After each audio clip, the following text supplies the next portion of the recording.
Meus amigos, meus irmãos,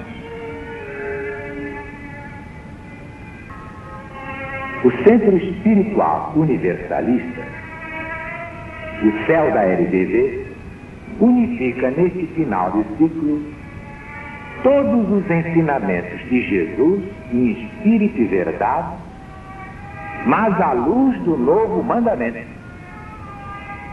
Nenhum sectarismo, nenhum ecletismo, nenhum hibridismo, porque a verdade não é híbrida, não é sincrética, não é eclética, não é sectária. A doutrina do céu é exatamente a doutrina do Cristo de Deus, acima de todas as perversidades geradas pelas religiões humanas, diletas filhas de Satanás ou do Anticristo.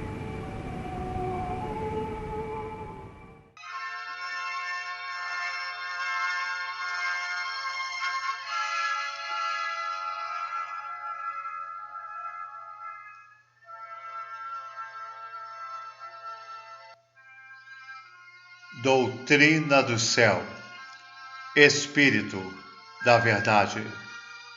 Alziro Zaru responde. A lição de hoje é a violência e o reino dos céus, publicada no jornal Gazeta de Notícias, do dia 8 de outubro de 1970.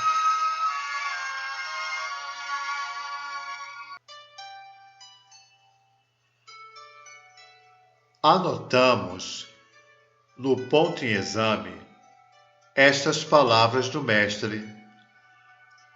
Desde os dias de João até o presente, o reino de Deus sofre violência, e os violentos o arrebatam.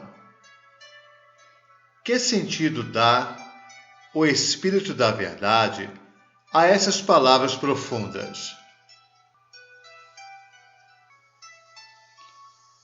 Esta afirmação do Mestre encerrava uma figura destinada a fazer sentir aos judeus que os que pretendiam ser os únicos a alcançar o reino de Deus eram incapazes de entrar nele. Tais palavras, repetimos, foram empregadas figuradamente, porquanto o espírito culpado jamais gozou nem gozará jamais da felicidade celeste, enquanto não se houver transformado, vencendo o mal com o bem. E os violentos o arrebatam, acrescentava Jesus, porque os escribas e os fariseus entendiam que só eles alcançavam a paz do Senhor, praticando ostensivamente a lei que violavam com o coração, alardeando a posse de todas as graças de Deus com requintes de hipocrisia.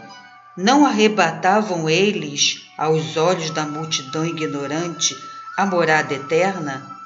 Na verdade, aos olhos de Deus, não havia da parte deles nenhum esforço, nenhuma tentativa, nenhum merecimento para tamanha pretensão. Eram o que são os inquisidores de todos os tempos, supostos herdeiros do Cristo e do cristianismo. Eram o que são os vossos filósofos, os vossos espíritos fortes, os vossos crentes, que interiormente em nada creem.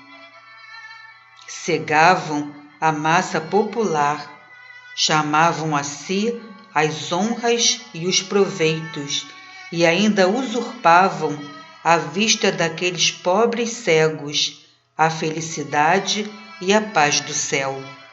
Mas continua Jesus, pois até João todos os profetas e a lei profetizaram, e ninguém escutou as profecias. Ninguém procurou verdadeiramente conquistar a morada celeste, mas todos, pelo pensamento, a usurparam.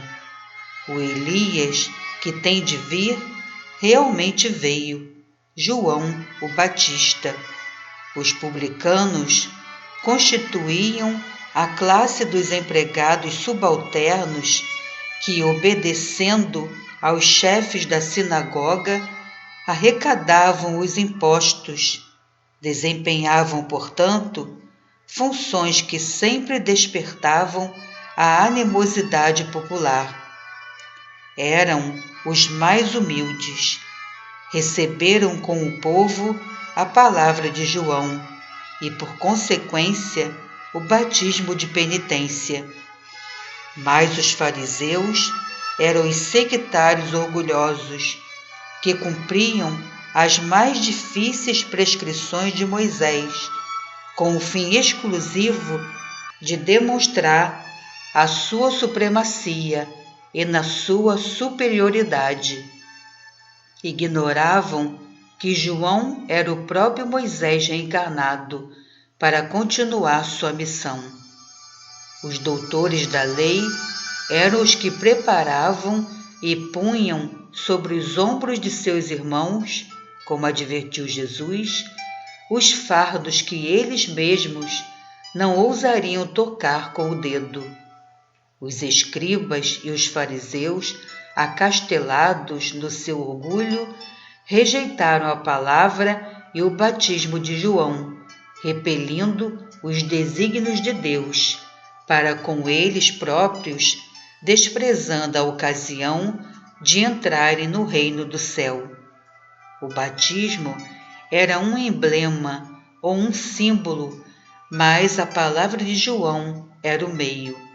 Daí a sentença do Redentor. A lei e os profetas duraram até João. A partir de então, o reino de Deus é pregado aos homens e cada um lhe faz violência. Violência inútil, já o sabeis. Cada um lhe faz violência, linguagem figurada, no sentido de que ninguém se aplica a fazer o que deve para alcançá-lo, como aqueles de quem Jesus falava ainda em vossos dias. Cada um deles trabalha por criar para si mesmo o reino da terra e forçar o reino do céu, isto é, faz da hipocrisia ou do anátema um meio de conquistá-lo, mas nenhum procura penetrar nele para lá se manter dentro da lei divina.